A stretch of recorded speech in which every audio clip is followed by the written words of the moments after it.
Welcome to the CEO Corner. Rishabh Malpani Powered here, by and I interview Riverside FM. successful entrepreneurs to share their experiences, knowledge, and wisdom on different aspects of business based on their entrepreneurial endeavors. In the CEO Corner today, we will be going over how to nail a presentation, covering topics like communication techniques to impactfully speak, ways to connect with your audiences better, how to reduce anxiety, cover up for mistakes, and more.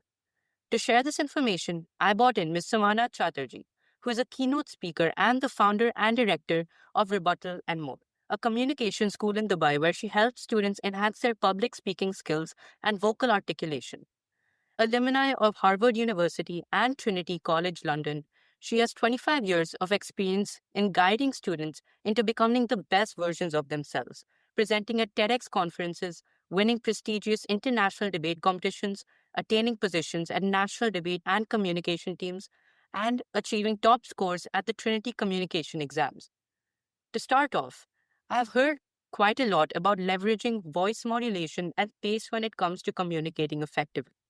Could you please explain what these mean and what their effects are on the audience? All right. Thank you, Rishabh, for that question.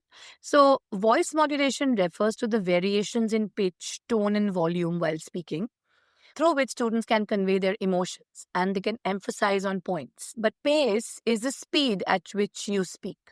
And effective voice modulation and appropriate pacing engages the audience. It helps the person who is speaking to maintain the interest of the audience and enhance their understanding. So, when you have a varied tone, you can make a presentation more dynamic, while a controlled pace allows the listeners to absorb information better. So, to put it in a very easy manner for everyone to understand, you need to explore your emotions through your voice, and the audience should be able to connect to that emotion. Because, as you can understand, when the speeches are longer, they usually tend to get a little bit boring, and therefore it's very important that that we need to focus on our voice. And coming to pace, why pace is very important? Because it's if you speak too fast or you speak too slow, you've lost your audience. So it's very important to focus on the emotion that you are translating to the audience, and it's very important to engage with the audience, which is why it's very significant that you focus on your voice modulation and the pace. Okay, that's interesting. So, how can people properly incorporate voice modulation and pace into their own presentations? Like, during what areas should they maybe be speeding up or slowing down or just variating their voice? So I think the most important thing for a speaker is to be conscious of the speaking speed. So when you are speaking, you probably have areas where you want to slow down because you want to translate important messages to the audience, or you may want to speed up in when you are giving them less significant information that is required but less significant. So practicing in front of a mirror or recording yourself can help you identify areas for improvement. you know I would like to compare it with a movie that has repeat value. So when you go and watch a film and you want to go back and watch it again, that movie has genuinely impacted you. Speaking is like that. When you listen to your own voice, which has been recorded, and you want to listen to it again and again, that's basically it. That means you've nailed that particular speech. Or but if you have a speech where you record your voice before your final speech and you're practicing and you feel, oh, something is amiss, maybe I'm too fast, maybe I'm too slow, maybe I'm not translating the emotions properly, you feel it within yourself, then you're not going right. So remember this phrase, repeat value. Your speech must have repeat value, and therefore you should consciously slow down where you want to highlight something, and you should speed up when you don't want to highlight anything. Speed up doesn't mean you really, really pace up and, be in a hurry to complete your speech. It just means that you are pacing a little bit more than usual because you don't want anybody to kind of reflect on that speech. It's something that people probably know. Yeah. So basically, whenever you want to say something less significant and you want to sort of cover the most of the duration of the presentation, Yeah. you would just space up slightly more But then when you want to say something more significant, then you would start to really slow down a bit more and emphasize more on your voice with that. Absolutely. And also, yes, absolutely right. And in fact, with the voice modulation bit, it is, suppose you, it mainly depends on your audience as well. If you're addressing a group of children and you're addressing a group of adult, I mean, they will be very, very different. So children get kind of, they like those kind of quirky jokes and things like that. Well, the adults will prefer more, more serious content depending on where you're speaking. So be very mindful of your audience when you're speaking as well, because the emotion that you would like to translate will depend on what kind of audience you're engaging with. Yeah, what are some bad habits that you've commonly seen when it comes to the way people physically act when presenting, and how could people ideally be using their body and hands? So, to put the long story short, I think excessive swaying, crossing arms, or fidgeting is a major, major issue.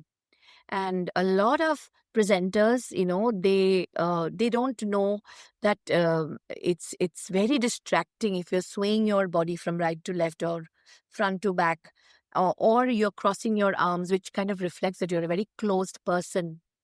Or when you're fidgeting with a pen, paper, whatever, that really, really annoys the audience, and they don't really like anyone speaking and doing those things. So the idea is that presenters should always adopt an open posture, and they must use purposeful gesture and maintain eye contact with the audience, because this conveys the confidence and engages the listeners.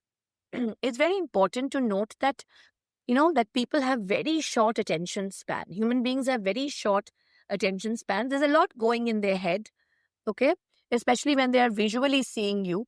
So if you are standing somewhere and you're speaking and you're fidgeting or you're swaying or you're crossing your arms, that's a very, very negative, it creates a very negative vibe. So you are not able to connect to your audience because your audience is getting distracted. So it's very important that you do not engage into these kind of things, and the only way to get rid of it is speaking in public, getting feedback from others, looking at yourself in the mirror, recording yourself, doing a video recording of yourself, and reviewing how you speak. And that will really help. So, a lot like from what I've noticed, before people go up to present to an audience, people also start shaking like before they even go up, Yes. and they just generally suffer from a lot of anxiety. So, do you have some tips or advice that people can use to ease themselves during these situations? Yeah, there are two tricks and tips that is usually given by all coaches across the world, and it really helps. One is a deep breathing technique. When you inhale your breath, you hold it for 8 counts and then you exhale it. And you do at least 3 times or 6 times, as many times as you can do before. So it kind of, you get a grip on yourself. But everybody has their own style, Rishabh, when they are actually trying to combat their, fear. But one style that really, or one technique that really helps also is a visualization technique. So when you are able to visualize, okay, what is it that I'm going to get out of this presentation? Okay, a lot of people are going to listen to me. So you imagine what the impact of your presentation going to be on the audience in your head. And thinking that you'll feel good about yourself. Say, for example, an individual is going for a TEDx speech. That is a huge mass scale of people watching you, right? So if you visualize yourself that you're being watched by millions of people across the world, and your speech is getting appreciated by a lot of people, that technique is a very calming technique, because it kind of makes you feel that, oh, I'm engaging into a very fruitful activity.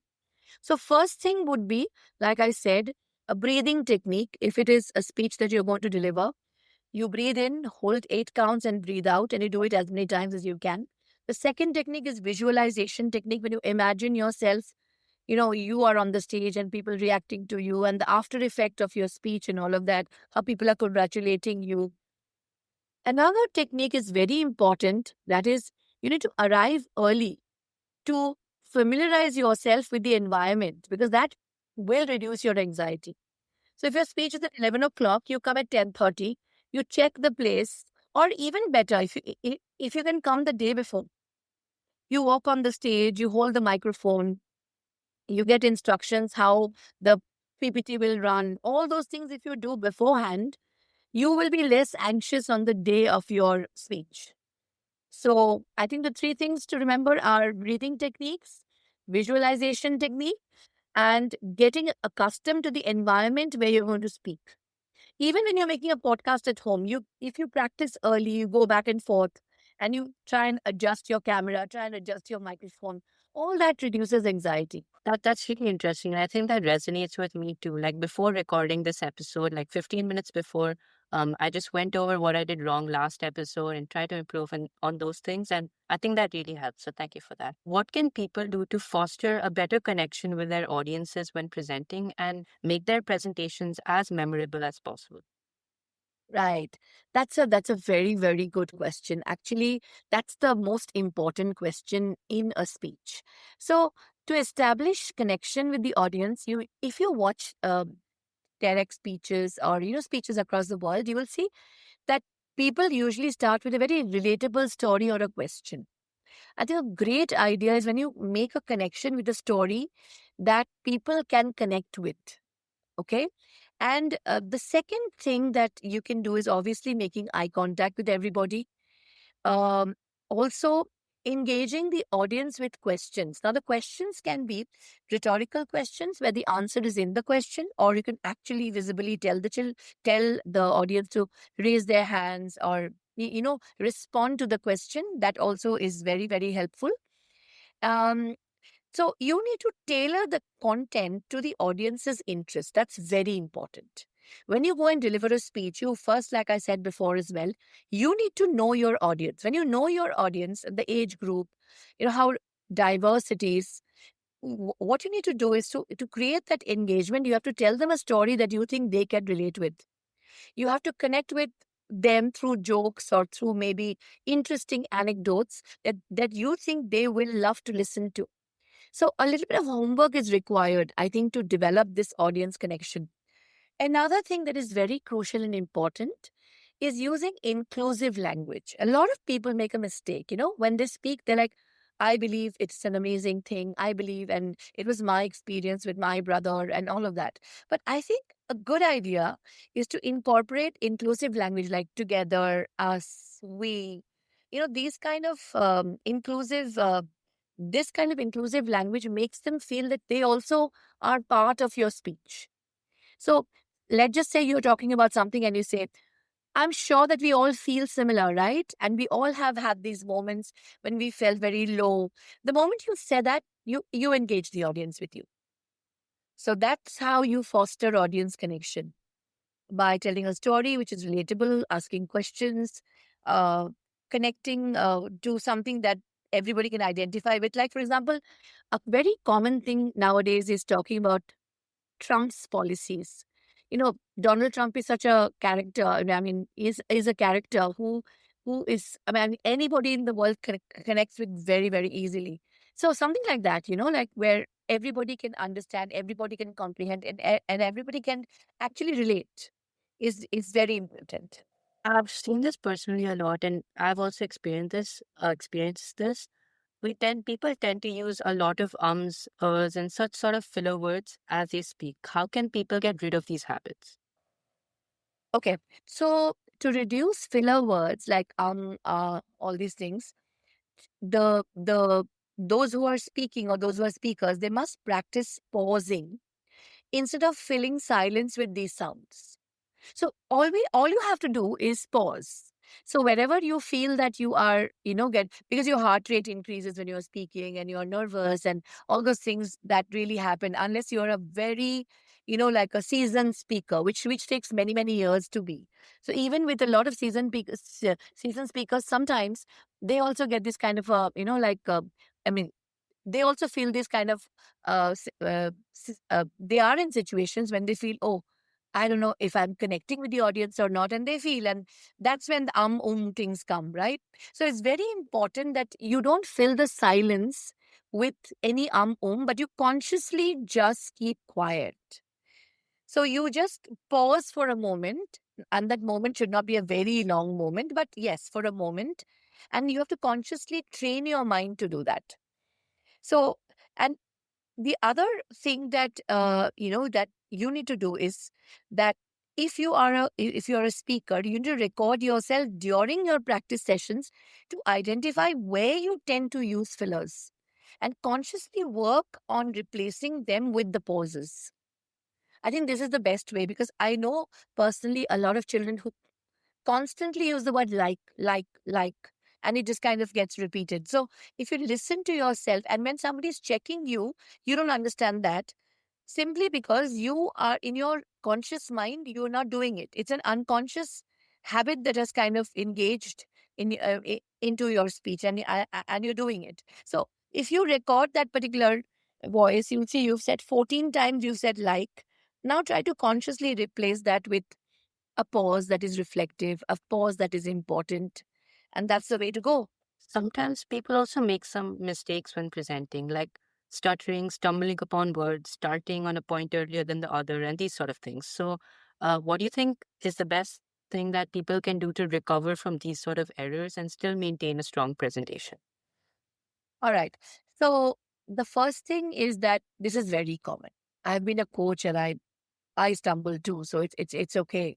I think the first thing is the most important thing is just take it lightly. Take a breath and continue.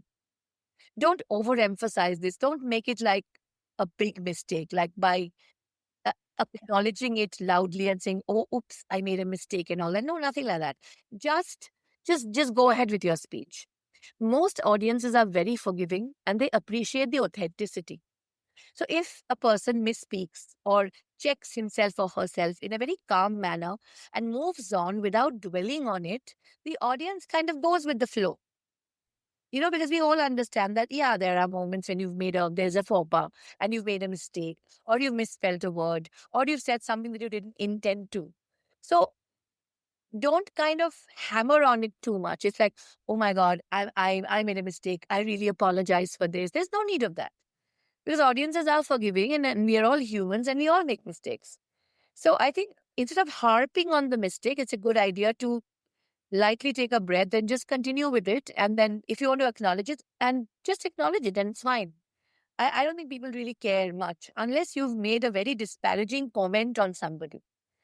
The It is a mistake when you've misspelled a word or you've not paused at a particular juncture and things like that. But it should not be something where you are saying disparaging things about other people and making the audience angry or upset about the way you're speaking or using kind of some terms that probably are not acknowledged respectfully by the audience. So those things you have to be very mindful of. So you have to review your entire speech before you finally speak. So it's very important to get it edited before you start your journey. Now, in a lot of these presentations, they also have these Q&A sessions. So when someone is asked a question based on their presentation and they don't know the precise answer to them, what would you suggest for those people to do in order to overcome these situations as much as possible? Okay. All right. So I think to maintain the credibility of the speaker, if any speaker is faced with an unfamiliar question, it's okay to admit that you don't know it. It's fine. So, you know, what a speaker should suggest is that, okay, oh, that's a very interesting question. I'll definitely look into it and follow up later. Or uh, could you please share this with me over my email and I can look it up and maybe answer back later on or something like that. It's just about acknowledging and that you'll get back to the person later about it. Lastly, what's one piece of advice or tip that you would like to give to the listeners that hasn't been covered yet in the discussions and can help boost their presentations? Right. So I think one thing that I've learned for myself as a coach and a speaker is that we need to be very calm when speaking. You cannot be in a rush because when you are in a rush, you're nervous. And set of calmness that you have in your voice relaxes the other person who is listening to you. It makes that person calm. So be very calm when you speak. Unless you are doing like a talk show where it requires you to be more agitated and animated and all of that. But in general speeches, it's important to be calm. The second thing that is very important is everyone should engage in self reflection after a presentation. Consider what went well and what could be improved. Like you said a little while ago, that I figured out what I didn't do right in my last podcast and I wanted to change that in the next one. So, if you can constructively self critique along with the feedback from others, that will significantly influence your speeches in the future presentation. So, it's very important to self reflect. Where did I go wrong? What could I have done better? Could I have used better examples? Maybe I would have had more like significant phrases, or maybe more illustrations, maybe whatever, because speeches are of different kinds and varying lengths and with various expectations. So if you can implement these strategies, like like I said, uh, focusing on how to self reflect and self dwell and self critique, I think you will become a better communicator and a speaker. But always be calm, always, forever. Take your time to, listen to your audience, feel what they like, and then engage with the audience through your speeches. I think that's really going to be very helpful. That's all for today. Thank you so much, Ms. Samana, for being here and sharing your experiences. To all the listeners, I pause frequently, so stay in the loop to learn new things that develop your business understanding. And for now, the CEO Corner is closed.